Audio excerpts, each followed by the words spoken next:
Olá, boa noite para você. No Band Entrevista de hoje, o nosso convidado é engenheiro civil, empresário e político. Foi presidente da Assembleia Legislativa do Estado e atualmente, aos 62 anos, é senador da República, eleito com quase 4 milhões de votos.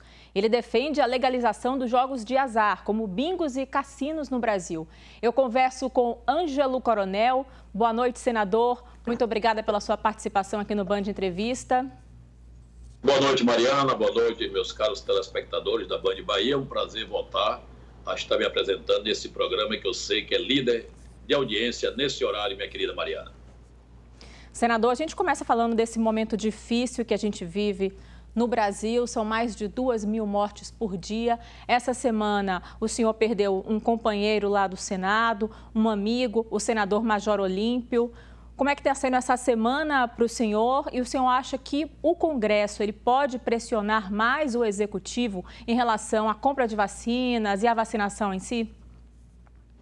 Olha, Mariana, meus caros telespectadores, ontem mesmo no grupo dos 81 senadores, eu até me rebelei, pressionando que o Congresso agisse com mais eficácia, com mais celeridade, para forçarmos o Poder Executivo a adquirir vacinas em qualquer parte do mundo, que essas vacinas já tenham sido testadas, sem essa burocracia de vir a demorar dias e dias para que a Anvisa homologue essa entrada de vacina no Brasil, porque as vidas estão sendo ceifadas a cada dia e nós não podemos esperar mais nada.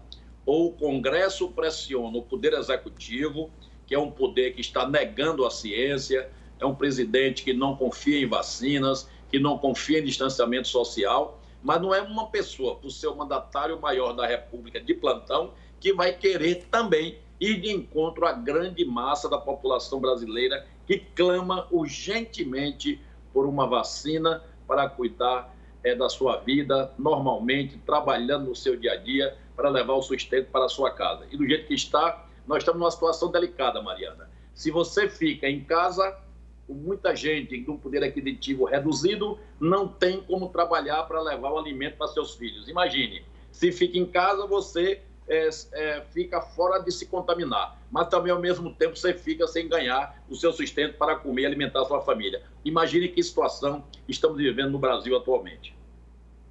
Exato, senador. E nós somos ainda surpreendidos com a outra notícia essa semana do presidente Jair Bolsonaro. Ele acionou o STF pedindo que seja derrubado o decreto que permite que os estados peçam o fechamento das atividades, né? Segundo o governo federal, o presidente deseja apenas que o legislativo tenha esse poder de mandar fechar as atividades, dessas medidas restritivas que nós vivemos atualmente. O que é que o senhor acha dessa atitude do presidente? Olha, Mariana, a verdade, nós temos que ter uma ponderação muito abalizada. A ciência diz que o distanciamento social, ou seja, lockdown, evita a transmissão do vírus. Concordo, porque não sou eu que irei contestar a ciência, já que eu sou engenheiro, eu estudei engenharia, não estudei medicina, nem tampouco sou infectologista. Mas, ao mesmo tempo, nós temos que ponderar o seguinte: se você fecha o comércio, o empresário não vai ter recurso para pagar a folha de pagamento no final do mês, porque senão ele vai ter que demitir. Se ele demite, porque não tem dinheiro via suas vendas para bancar a folha, olha a outra situação: o demitido não vai ter dinheiro para comer, para comprar o sustento da sua família. Então, o que é que acontece? Nós temos que seguir uma métrica feita agora pelo Joe Biden nos Estados Unidos. Conseguiu recurso em abundância para as camadas sociais mais necessitadas, conseguiu com isso fazer com que tenha-se programas para sustentar as empresas nesse período de pandemia, porque senão a roda não gira. Se você fecha o comércio, repito, você não tem como vender. Se você não tem como vender, você não tem como honrar os tributos e folha. E também o demitido, se não ganha, não tem como comer. Então nós temos que usar o poder do Poder Executivo, o poder do Congresso Nacional, para instituirmos ações de imediato. Não podemos mais ficar no discurso político. A politicagem de quem é contra e quem é a favor, de quem nega a ciência e de quem não nega a ciência. Precisamos ter ações efetivas para que a gente consiga trazer o imunizante para que a economia volte a girar normalmente que os empregos voltem a ser oferecidos normalmente e que as pessoas não padeçam necessidade com suas famílias. Senador, nós estamos passando agora por mais uma troca de ministro da Saúde, né? Eu quero saber o que é que o senhor achou da nomeação de Marcelo Queiroga para o cargo e se o senhor acredita que ele também reze pela mesma cartilha, como já disse essa semana o ainda ministro Pazuello. Olha bem, o Queiroga até então não foi nomeado. Eu não sei se ele está fazendo algum estágio prévio para poder ser efetivado no cargo. Eu tenho até uma esperança por ele ser paraibano, ou seja, nordestino. Nós, nordestinos, temos uma sensibilidade mais aguçada, que ele também não negue a ciência, já que ele é um médico, ele é um cardiologista. Senador, essa semana foi aprovado um projeto que destina recursos de fundos parados para o combate à Covid, né? Fundos parados da saúde para o combate à Covid. O quanto isso vai ajudar? Olha, Mariana, meus caros telespectadores da Band, recursos não faltam. O Senado, juntamente com a Câmara, nós aprovamos a liberação do orçamento, que a gente chamou orçamento de guerra, para que o governo pudesse ter a liberdade de gastar o que for necessário para o combate à Covid. Existem vários fundos que têm recursos represados e que o governo pode usar. O Congresso está aliado do povo brasileiro na questão de liberação de recursos. O que falta agora é a força de vontade, é o presidente com a sua equipe deixar de negar a ciência e partir para ações realmente que venham a combater o Covid. Porque, como eu disse, e repito em todas as minhas falas no Brasil afora, a única solução para combatermos o Covid é imunizante, ou seja, comprar vacina. Nós temos parceiros comerciais no qual a gente tem, praticamente somos os primeiros colocados em venda, no caso da China, do minério de ferro, da época da soja também para a China, a cachaça para a Alemanha, os Estados Unidos, outro parceiro comercial. Então, nós temos que chegar para os nossos parceiros comerciais e falar: o Brasil pede clemência, o Brasil quer vacina.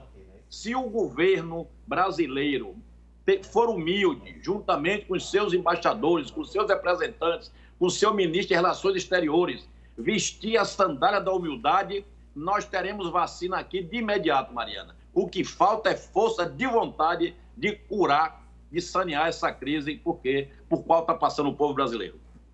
E o senhor acha que é isso que está faltando também para uma possível parceria aí com os Estados Unidos? O presidente americano Joe Biden já se mostrou aberto e disposto a apoiar, inclusive com doação de vacinas. O que é que o senhor acha que isso pode acontecer? O que é que está faltando? O que está faltando é o governo brasileiro deixar o orgulho de lado, ser humilde e pedir a mão amiga dos americanos para salvar o povo brasileiro. O governo americano tem 100 milhões de doses de vacinas no seu estoque, que pode muito bem ceder uma parte, pelo menos aí 50 milhões de doses, para que a gente possa imunizar aquelas pessoas que vivem na faixa de maior risco. Isso que precisa fazer, Mariana, é humildade. Não adianta roubo, não adianta arrogância, não adianta pedantismo. O que nós precisamos nesse momento, repito, é calçar a sandália da humildade e partir para os países parceiros em busca da solução para o combate ao Covid no Brasil. Senador, agora que a gente vê quando tem vacina, a gente acaba vendo também cenas inacreditáveis, como essas fraudes, né? Seringas vazias, a famosa vacina de vento, como tem sido chamada aqui no Brasil. Essa semana foi aprovado no Congresso um projeto que torna isso um crime com punições. De que forma, na prática, isso vai funcionar? Olha, essa prática precisa de denúncia. É quase impossível que os poderes constituídos de polícia tenham condições de chegar a esses meliantes. Cabe a pessoa que for levar o seu velhinho para se vacinar, fotografar ou filmar, para que a gente tenha uma prova concreta e poder, com isso, acionar o Ministério Público, acionar a Polícia Federal ou as polícias civis e militares do Brasil afora. Só dessa maneira. Como também eu fiz um projeto de lei, que é o 5555, obrigando as pessoas a se vacinarem. Sabe por quê, Mariana e meus caros telespectadores? Porque a saúde pública ela está acima da saúde individual. O que não pode a pessoa achar que a vacina não presta, que a vacina é balela, não se vacinar ele contrair a doença e sair por aí disseminando o vírus. Então, a vacina sendo instituída pelo Ministério da Saúde, ela sendo obrigatória, os brasileiros são obrigados a se vacinar e levar também as pessoas que dependem deles a se vacinar. Porque tem muita gente desse Brasil que não confia em vacina, acha que o Covid é uma coisa passageira, que é uma gripezinha, como foi pregada pelo presidente da República, e com isso, a cada dia, a gente aumenta as pessoas contaminadas. Precisamos agir com esse poder de polícia para que a gente possa sair dessa crise que está realmente aí ceifando a vida de milhares de brasileiros. Senador, o vice-presidente da Câmara, Marcelo Ramos, ele defende que o Ministério da Saúde seja obrigado a apresentar um cronograma de vacinação e que seja punido caso descumpra. O que é que o senhor acha dessa proposta? Olha bem, a proposta de Marcelo Ramos ela é excelente, mas se não tiver também a autorização e a negociação para trazer as vacinas do exterior para cá, ou trazer a matéria-prima para o Butantan e a Fiocruz produzir no Brasil, não vai adiantar nada, vai ser algo ineficaz. Nós temos que ter algo que seja concreto. Se tem a vacina, a gente pode pressionar para que o cronograma seja cumprido. Mas se não tem a vacina, é um cronograma que não vai adiantar. De que adianta ter um cronograma? Amanhã é quem tem 74 anos, depois de amanhã é de quem tem 73. Mas se não tiver vacina, não vai adiantar nada. Então, o primeiro passo é o governo brasileiro abrir as portas, abrir o seu coração e ir em busca das vacinas nos países que têm vacinas já, não vou dizer sobrando, mas tem vacinas aí em condições de fornecer ao Brasil de imediato. Falando um pouco agora aqui da situação da Bahia, o governador Rui Costa já disse essa semana que chegamos a um estado de colapso no sistema de saúde. O que é que o senhor está achando da gestão da pandemia aqui no estado? Olha, a gestão do governador está eficiente, mas também nós temos o outro lado. A partir do momento que você não trabalha, porque tem gente, Mariana e meus caros telespectadores, que trabalha o dia e quando chega no fim do dia, passa no mercadinho para comprar o cuscuz, para comprar o café, o feijão, o arroz, o pão, para os seus filhos se alimentarem à noite e no dia seguinte.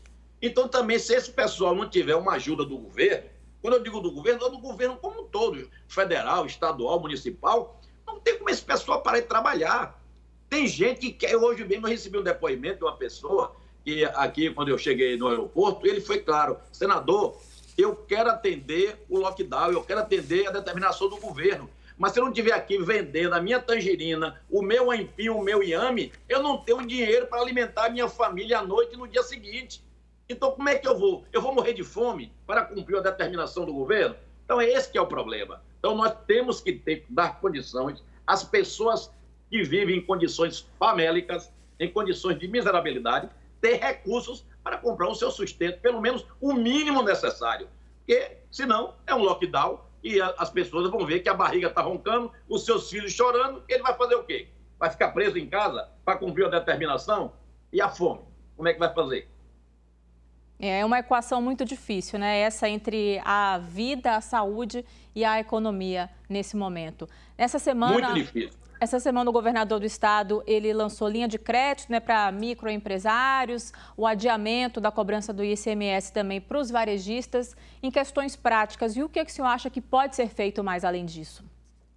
Eu acho que o plano que o governo federal fez, que agora deve começar a partir do dia 1º de abril, que está até tarde, do novo Corona Voucher, o novo auxílio emergencial, os governos estaduais e municipais poderiam também, dentro das suas condições, de começar a cadastrar essas pessoas e também aumentar até esse valor. Porque o valor, Mariana, de R$ 175, que é o previsto pelo presidente da República, vai ser difícil para você manter a sua família durante o mês. Então, precisa também da mão amiga do governo estadual, da mão amiga dos governos municipais, para que a gente consiga, pelo menos, nesse período crítico, amenizar a fome dessas pessoas, repito, que vivem em condições famélicas e que são muitos na Bahia que vivem em condições famélicas e que precisam, nesse momento, da mão amiga do Executivo Municipal, Estadual e Federal. Senador Ângelo Coronel, a gente faz uma parada rápida aqui no Band Entrevista e a nossa conversa continua depois do intervalo.